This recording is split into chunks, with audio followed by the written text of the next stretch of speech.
All right. Now we're recording. So, Nate, why don't you start by telling us why you agreed to do this video today? I agreed to do this video because trans advocacy is so important for me. Ever since I came out, just so many people have started to come to me and ask me for advice and, ask me to share my story, and it's helping, such and such's cousin who just came out, or such and such's sister who just came out. So it's like, the more that I help people, I feel like I'm enriching my own life and I'm kind of leaving a mark somewhere around here. So when I was offered to do the video, I said, absolutely, I would love to do something that I think people will watch and they'll learn from it. It's kind of my way of giving advice to people that I wouldn't have otherwise had an opportunity to meet or speak with. Okay, so how old are you, and Nate, and when did you first think that there was something different about you? I just turned 23. I always knew. I had this weird cognitive thing where, I grew up with two sisters. I have a brother, but he didn't live with us. So I was never around boys. I never, up until a certain age, I was never really around boys. But I knew that I wasn't the same as my sisters. There was something in me that was like, I played with them and I played the games that they played, but I would always, okay, I'll be the dad or I'll be the brother, And it was just, they kind of just rolled with it. I don't think anybody thought anything of it. And, getting older, I hated when my mom put me in dresses. Not that that's, something biological, but at that age, I started to realize that I feel like a boy, so I'm going to behave in ways that are socially acceptable for boys to behave. So I started to kind of push away from the Barbies, push away from, the ponies, and just kind of be like, I want Hot Wheels cars, and I want, action figures, and, I started to hang out with, I have two boy cousins who are the same age as I am. So, we were always together and just kind of rolling around being guys together, and it wasn't until puberty that it just kind of hit me that, I wasn't the same as them, and it really kind of damaged my psyche. I started to see, myself developing, I was getting my period, and it was just like, I was so depressed about it. I was just like, the day that my mom pulled me aside and was like, okay, you have to wear a training bra, was the worst day of my life. I was so heartbroken. I hated it. And, as I started to get older, I was thinking, well, like, I'm probably just a lesbian. Like, I'm attracted to women. And, I started to just kind of act out in that way of, like, expressing my attraction toward girls. And I was kind of okay with that for a while until I got into a serious relationship. And then I was just kind of like, this isn't gelling. I don't feel like a woman who's attracted to women. I feel like there's something different about me. And she was becoming more and more aware of kind of these tantrums that I would throw about, would be like, I hate my body. And, she started to ask me, do you think that you would ever get surgery? Or like, if you had one wish, would you be a guy? Would you do that? And I was telling her, no, I would never do that. I wouldn't do that to my family. I don't want to put them through that. And she was just kind of asking me about it. And coincidentally enough, in my sociology class at that time, we had to do a project about one social group of people, and mine was the transgender community. So I'm doing research, and I'm seeing, I actually watched Our America with Lisa Ling, the episode about transgender people in the United States, and it hit me so hard. I was like, I had never seen an FTM before, and when I saw it on screen, I was like, oh my God, I get it now, and my girlfriend had come home that day, and I was like, let's talk, and I told her, that thing that we've been talking about a little bit here and there, I made up my mind I'm gonna do it. And she was like, okay, let's do it. And it just accelerated from there. She's been so great about connecting me with doctors and connecting me with, counselors, and being like, oh, I saw this thing on TV, you should watch it. It just, my life kind of started at that point and just really accelerated very quickly from there. So you're really sort of a testimony to how important it is for young people to have models, right? And Yeah. to sort of see what other people are doing and see that there are other people like them. Absolutely, and it's such a balance, but it comes so naturally when you realize, there's a huge portion of this that I'm gonna do myself. There's a huge portion of this that I'm doing for my own happiness, and then there's that portion where you're like, I'm gonna find somebody who's a rock in my life that I can trust, and that can help kind of shoulder the burden, even if you don't know that person, physically. I've had numerous friends, via the internet that I've never met that have been 110% supportive of me, of just, even though they're not there, just, kind of commenting on my Facebook page and being like, oh, so, how are things going? And it's, when you really just start to assess your situation and just say, this is something that is so important for me that I'm risking so much going for it, you really, you come into your own, and you learn a lot about yourself, and you learn a lot about the other people in your life that are, I've been still pleasantly surprised with the people who are willing to be there for me and, actively be there for me, not just say like, oh yeah, I'm there for you, and you never hear from them. Just people that are really just kind of phoning in and being like, I just want to check up on you, how are things going?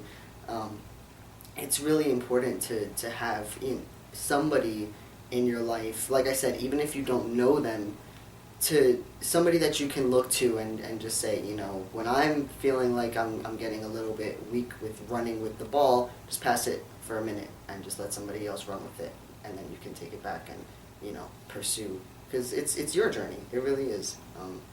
It's great when you have other people there, but ultimately it's definitely yours, and you enjoy it more that way. One thing that I hear in your story is, I think that people are surprised at the reaction that they get when they do first tell somebody. That there is support out there, because all the young people that I've worked with going through this, they just couldn't fathom that somebody would respond positively or to even respond neutrally, like, oh, okay, and those people do exist. But I also hear you talking about being on the internet and having sort of a presence on the internet, and I think maybe it would be good for you to talk about how to deal with people who aren't so supportive, because the internet can be full of some really toxic people if you're going to be out there, being yourself on a public forum. One thing that I always tell my friends when they first come out, and they're freaking out, oh my god, I told my parents, I don't know what I'm going to do, and I'm just, relax, the hardest part is over. I always say the worst part about coming out is the second before you do it, and you're like, oh my god, I'm going to do this, and you're thinking, how do I say it in a way that they're not going to hate me, and it's like, the worst is over. Just take a step back, let it soak in. The same way that it took me 20 years to finally come out and accept it, it's going to take my parents some time, and it's going to take my friends some time. So it's really just about kind of taking a step back, soak it in, and I've had great feedback and I've had really terrible feedback, and the people that have just kind of come to me and been like, I had people messaging me on Facebook that I haven't spoken to in since I was a kid, just saying, like, this is not God's intention, and you should do this, and it's terrible, you're ruining your body, and I just had to just send them a respectful but stern message and saying, this is the decision that I've made. I'm an adult now. I'm living my life. If you don't like it, that's okay. I'm not going to ask you to like it, but if you're not going to talk to me about anything that's supportive, then I'm not going to respond. And I was surprised of people just stopped, because I don't think people have the energy to actively pursue somebody and just just kind of, it's like banging your head against a brick wall. Like, you're just not going to win, and that's the way you need to present yourself. That, when I came out, I told my parents, I'm not asking for your permission to transition. I'm respectfully telling you that this is who I am, and this is the decision that I'm making, and I would appreciate it if you were in my life to support me. And I think that that's when they kind of got the idea that, oh my God, my kid is grown up, and this is the point where I have to trust that I raised my child well enough that they know what they want, and I can kind of point out some directions, but I'm not steering the boat anymore, and it's really just up to you, and this is not just because, I'm already 20 years old, a college student. This is, I could have found that confidence at a much younger age. I know people that are coming out 12, 10 years old that are so sure about themselves. And, even though legally you're not an adult, you still have the agency in your own life to just tell your parents or your friends or whoever, like, this is who I am. And, we'll work through it together and just really, regardless of if they're apprehensive about it, regardless of if they're not sure, this is something that you're doing for you. And at the end of the day, you sleep with yourself and you look at yourself in the mirror when you wake up. So it's not about living your life to please other people and living your life to live up to expectations that don't make you feel comfortable. These people are not going to be in your life forever because that's just the way that life is. Nobody ever is. The only person that's there for your whole life is you. And you have to be happy with yourself. So even if you're getting that kind of feedback that you're pretty sure that people are not comfortable with it or your parents are angry about it, just keep calm and just keep moving. Just look for those people that are there and that are accepting, even if it's just one person, and feed off of that energy instead of focusing on the bad. That's great, Nate. What's the toughest thing you've encountered so far? I think, my oldest sister has been a challenge for me. We were never that close growing up. She's quite a few years older than me. So, every time that she had like some kind of problem, she would go to my older sister because they were closer in age. They would be more considered peers. So we were never that close, and when I had finally come out to her a little while, it was like, I think a few days before my 22nd birthday, I was so sure that was going to be the starting point of the relationship. And I told her that, I was like, I'm telling you this so we can start to build something from here. And,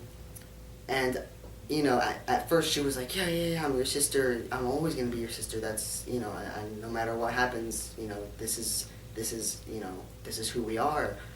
And, a few days later, she had sent me a message just kind of taking back everything that she had said and saying, I really can't see myself doing this, and I can't see myself calling you Nathan or calling you he. And as much as it hurt me, I just messaged her back and I said, that's okay, you don't have to call me Nathan, but I don't answer to anything else. And that's the way it has to be. And it's been a really slow road trying to rebuild that. I think she's slowly but surely starting to come around, but there's still a long way to go where, I have people in my life that the next day were like, okay, he, Nathan, and, I have somebody that a year later is still, tiptoeing around pronouns and just saying like, well, how do you feel, and just, it's been rough. I had a lot of extended family that came down really hard on me, but I was prepared for it. I was like, I'm gonna lose some people, and I can't let that stop me. And I'm a family oriented person, so it did hurt to just tell people like, if you can't be accepting, you can't be in my life, because I don't have room for toxicity to soak in and stop me. And it's not easy to make those decisions when you're like, this is my blood, I don't want to cut you out of my life, you're part of who I am. But, that doesn't mean that you owe them that you owe them your stress and you owe them your anguish, because, it's already hard enough living around people you don't know when you're transgender. Imagine, trying to please the people that are supposed to be there for you, and they're not, but it's, when you are determined for something and this is who I am, this is what I'm going to do, you really can't let that stop you. It really just needs to be about you and making, calculated risks of, how you're going to, get this done. So it hasn't all been great, but I consider myself very lucky. I think it could have definitely been a lot worse. So you mentioned, how hard it is around people that aren't your family or that don't know you. So do you have any advice or stories about navigating sort of these outside of family spaces, right? Like teachers or bosses or doctors or anything that might be hard for somebody who's starting out on this process? I think, the number one thing to keep in mind is that it's not going to go perfectly the first time something happens. You know, I was so used to kind of smooth sailing through things that I was like, people are accepting me, this is great. And then the minute somebody would say something that's even a little bit transphobic, I was like a deer in the headlights. I was like, you know, I'm so good at advocating for other people, and when somebody says something to me, I'm just kind of like, oh my God, you know, okay, you know, and just kind of bow out, and, you know, 10 minutes later be like, why didn't I say this, you know? And I had a guy come up to me one time that told me, I don't want you to think you pass all the time, because you don't. And I was like, I don't even know you, you know, and you know, he had seen me speak at a transgender event, and that's how he knew that I was transgender. And you know, he even told me, you know, like, now you look a little bit more guyish because you have a sweater on, you can't see your chest. And I was like, I was shocked, you know, and he's just talking and talking, and I'm just kind of nodding my head and not saying anything. And when he walked away, I, you know, went to my friends, and I was like, am I crazy for feeling really offended right now? And, you know, I told my girlfriend, and she was like, why didn't you say anything? And I was like, I didn't know what to say, you know, I felt so just naked. Like, I was just like, okay, you know, and I really didn't stand up for myself. But, you know, it's because that was the first time that had ever happened to me, you know, and it just takes that to start to build your skin up a little bit thicker and be like, okay, well, now that it's happened, now that I've gotten over the shock that not everybody gets it, that not everybody accepts me, I can kind of say what I need to say the next time that somebody says something. And you can just kind of, you know, gently say, you know, I'm not comfortable with the way that you're talking to me, or, you know, just you know, gentle but assertive. I've just kind of gotten to the point, as far as, you know, like going to doctor's appointments, seeing new teachers, that I just tell them up front, you know, like I was looking, since I started testosterone, I've been breaking out really bad, which is normal.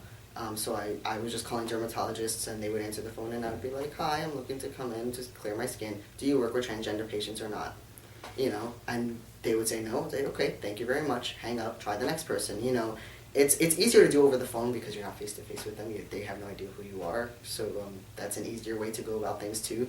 Because, you know, a lot of times there's not just somebody you can ask and say, like, do you have a doctor that works, you know, with transgender people? A lot of people have no idea what you're talking about. But, you know, I did finally come around to call somebody who said, yeah, absolutely, we do. And, you know, he's my dermatologist ever since. So it's really just about, when you treat it as a big thing, when you're kind of telling somebody like, well, you know, you don't have to, you know, and you're stumbling and you're scared, you know, they're going to treat it like a big thing too, because people will feed off of your energy. But if you just tell them in a kind of nonchalant way, like, yeah, I'm transgender, this is what I go by, and people tend, like I said, they feed off of your energy. They're like, oh, okay, you know, and they see that if you're confident, then they don't feel confident enough to kind of start to pry into things or to say things that they think might be offensive. One important thing is that, you know, whenever I tell people, I always make them comfortable, say, like, I'm open to questions. I understand that this is not something people see every day. So, you know, just kind of let people know, like, you know, I would tell my teachers, you know, I go by male pronouns.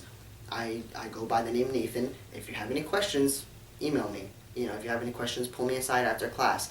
And that made them comfortable enough to be like, you know, I'm not just this person that they need to tiptoe on eggshells and be like, okay, I don't know if I'm going to offend them, you know, because if they knew that if they did offend me, they can just pull me aside and be like, oh my God, when I said this, did that offend you? Is it okay? Like, what's the proper way to say such and such, you know? And I would be like, oh, absolutely, you know, this is the way to say it, or this is the way I feel comfortable.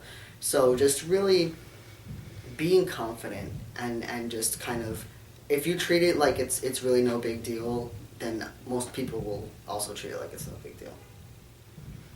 Can you talk a little bit about transitioning and what you've gone through so far in transitioning and what you expect to go through? So far, I've been on testosterone for 9 months. It was something that I never thought I would reach. You know, when I first kind of came out to myself and I came out to my girlfriend, I did the typical, like, I'm going to YouTube all these trans guys that are saying, like, this is my voice 6 months on T, you know, and I would just be like, oh my God, I want to be there, but, you know, I don't know how this is going to work. I don't know if I can afford it. I don't, you know, there was just so much that I was not sure about. it was, I think I called every endocrinologist in New Jersey, just trying to find somebody that worked with me that I felt comfortable with. And it was definitely something I thought it was a pipe dream, and I wake up now and I'm like, oh my God, it's been 9 months, I did it, I'm doing it.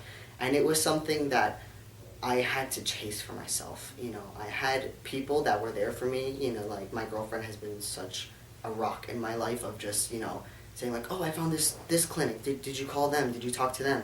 But ultimately, I was the one who had to pick up the phone and had to talk to them, It was my journey, and it's something that I'm still, pursuing. Right now I'm at the point where I just started to save up for top surgery. I've been looking at different doctors in my area that are within driving distance, or at least not that long of a flight where I can just kind of, I won't be spending my savings money on the trip. I need to be saving that money for surgery. And it's a long journey, as with finances, there's always setbacks. You're saving up for this and then that happens and you're like, well, maybe I'll just take out 50 from my savings and pay for that. And it's a transition, that's the nature of, that's why it's called the transition, because it takes the baby steps. I don't know when I'm ever going to be able to afford to get surgery or be able to afford to take the time off to get surgery. But if I look at it that way, it's never going to get done. I have to constantly look at it in a way that this is going to happen. It's going to happen when it's ready. It's going to happen when it's the right time. It's not going to happen because I'm forcing a puzzle piece into a slot that doesn't fit right. It has to be, every risk that I take is highly calculated. It's weighing out my pros and cons and thinking, I've been on this path for such and such amount of time and now I'm ready to do it. In the future, I hope to have all the procedures with top and bottom surgery. But I have to look at it realistically of, like, how much of this can I afford now and how much of this will I be able to afford if I'm working this type of job and living in this type of place. So it's really, it's like any other financial planning that you might do of saying like, oh, I have a dream of owning a home in New York. And it's about saying, okay, well, how much does that cost? What kind of job am I going to have? What's the market going to be like? And it's exactly the same way. It just happens to be something that I'm investing in my body instead of, a car or, any other type of material thing to obtain. Well, if you had to pick one thing, what do you think is the biggest issue facing trans people right now? What do you think is the biggest problem right now that trans people are facing? There's so many. I think, in my opinion, my biggest obstacle was myself. And I think once you overcome yourself, you can really do anything. I think that a huge reason why we're struggling so hard right now and it's such a slow process is because we're afraid and we're ashamed and we're sheepish and we're quiet, and the more I speak out, the better I see my community becoming. I'm been the first trans person that so many people have met. I've had teachers say, you've been my first trans student. And they become, by the end of the semester, they're so much more aware of how to go about things, and they accept it and they understand it a lot more. So, as far as, I always say, living stealth is completely your prerogative. It's your decision. I understand the need to have a sense of normalcy in your life and just say, like, I just want to live my life. And, I have, my small groups of friends that don't know that I'm trans. Most of my friends know because they need to hear that there's more in this world than just biological men and biological women. What am I going to do, to help those trans people that just don't pass, am I just going to throw them under the bus because, I pass as biologically male, so I get to kind of skate on and they don't? It's just, I have to look out for the people that are in my, transgender family, that I have to reach out with my hands to them and just kind of, I look at it's my duty as somebody who has an accepting family and who lives in an accepting home to pave the way for the people who don't. So I think that there's a reason why I'm going through this. There's a reason why I was born this way, because I need to speak up and create a sense of there's noise out there for the transgender community. It's not just about pushing until you can pass and then you can disappear. Like I said, people need to start to become okay with the idea that we are not all biologically men and biologically women. There's such a spectrum of people in between. And, there's, those people are so vibrant, you can't cut them out because they don't fit into a mold that you were raised with. So I think, a huge issue in the transgender community is just being able to look at yourself and say, I'm transgender and I'm okay with that, and I'm gonna make other people okay with that. And, kind of taking it from there, because, if I'm ashamed of who I am, how can I expect other people to accept me? If I can't even accept myself, it's easier said than done. But once you get to that point where you can say, I'm transgender, cool, and you move on with your day, it really makes a huge difference with the way people perceive you and the way people look at you and the way people treat you. So Nate, I'm expecting that some of the people that watch this video will be parents. Any word of advice you'd like to give, or anything you'd like to say to parents who have a gender non-conforming or transgender child? The best thing that you can do is educate yourself. That's your first, second, and third commandment. My dad, when I came out to him, he had no idea what transgender was. That was the first thing he said. I said, Dad, I'm going to therapy because I'm transgender. He said, I don't know what that is. Tell me about it. And when I started to educate him and, show him little things online, show him little videos, show him and he was starting to say, oh, okay, so that's how this is going to happen, and that's, this is what I can expect. It takes so much anxiety away from you. It's, when somebody tells you, especially if it's your child, like I'm transgender, and you're thinking of how you've seen things on the news and how you've seen things in movies, and you're freaking out like, oh my God, my kid's gonna get surgery, my kid's gonna do this, my kid's gonna do that, and you're like, it seems like such a big thing to tackle. But once you start to, just objectively look at things and just say, okay, well, what does this mean, and how does that work, and what can I expect from here? It makes your life so much easier, and look at it together. This is a transition that the two of you are going to go through, or however many parents or children in such and such family are going to go through. It can't be one person's journey. You have to actively participate in your child's life, whether they're out of the house or whether they're not even in high school yet.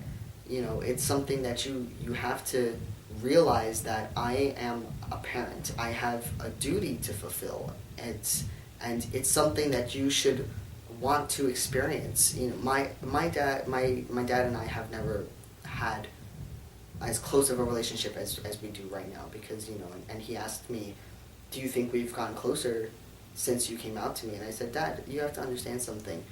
You were having a relationship with a person that wasn't real. That person didn't exist. I was playing a part. And now you are having a relationship with the real me. And this is the relationship. Before that, you were raising me and I was looking at you and I was learning from you, but you didn't know who I was. So that it's so important to realize that this is your child. Not the person that you want to be your child. This is your child now. And, you have to accept that and, just be there for them. Even in the smallest way. And it really, really makes a difference. So what role has therapy played in your life post coming out? It's definitely helped me a lot. I'm the kind of person that needs to think out loud. So, you know, I'll usually go into therapy with some problem that I'm struggling with, of like, oh, you know, this happened to me, and I don't know how I'm going to deal with it. And, you know, when I sit down in that room and I'm like spewing at the mouth and just saying this and this and this, and it kind of, you know, I'm like, oh, that's how I should go about it, you know. And it's really a way for me to just kind of clear the slate and just, you know, put everything on the table. I have somebody who's going to be there from an objective perspective, who's going to give me, you know, the best possible outcomes of, like, you know, steering me in the right direction. I definitely wouldn't have found the clinic that I go to get my hormones if it wasn't for my therapist. I definitely would have had a lot of harder time coming out to people if it wasn't for my therapist. It's a very special thing that you can have in your life, where you have somebody who's on the outside, who's completely objective, who's not biased to steer you in one way or the other.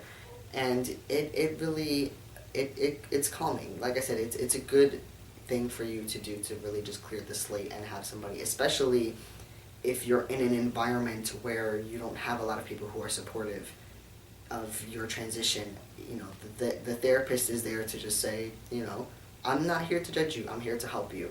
And that can be the person that you look at as, this is my rock, and every week or every other week or however often you go, I have somebody who I can dump everything on, and they'll look at it and help me get through it, and then you carry on from there.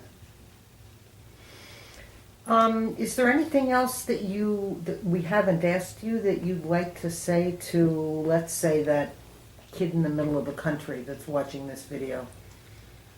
I think just the most important thing to remember, which I'm pretty sure that I've said it already, is just, this is your journey. And it's not going to be 100% good. It's not going to be 100% bad. It's not going to be like anybody else's journey. You can look at other people's experiences, but there's no cookie cutter way to be trans or to be gender non-conforming. This is something that you're going to discover for yourself. And it's okay to be scared, and it's okay to not be like everybody else. You are going to ultimately find your way. Just take your risks, and very, you know, calculated risks, but take your risks and see what happens. Don't be afraid to be different. Don't be afraid to say what you really are thinking in your head. There's nobody else that's going to be like you. That's something that you should, you know, celebrate. That's not something that you should hide or be ashamed of. Just be yourself. Find somebody online, in your home, in your school, your neighborhood, your church. Find somebody who gets it. And that's going to be the building blocks for really just growing up and you know, being able to be who you are. Thanks for watching the video. We hope you found the information in here helpful. If you have any further questions or you need any further assistance, we would ask you to look below the video if you're watching it on YouTube in the description, and you can find a link to our trans resource guide on our website. If you're actually watching the video on the website, please click the resource section at the top header and you can find the trans resource guide there. These resources are for people in the New York metropolitan area, so if you're around, if you're in Jersey, New York City, the information there will be helpful. If not, Margie's got some answers for you. So if you're not in the New York City area, it might be a little more difficult. If you're near a big city, you can look for a gay and lesbian center, because either a gay and lesbian support service center or a gay and lesbian health center, because those places usually have services for trans and gender nonconforming youth, or at least they have the information.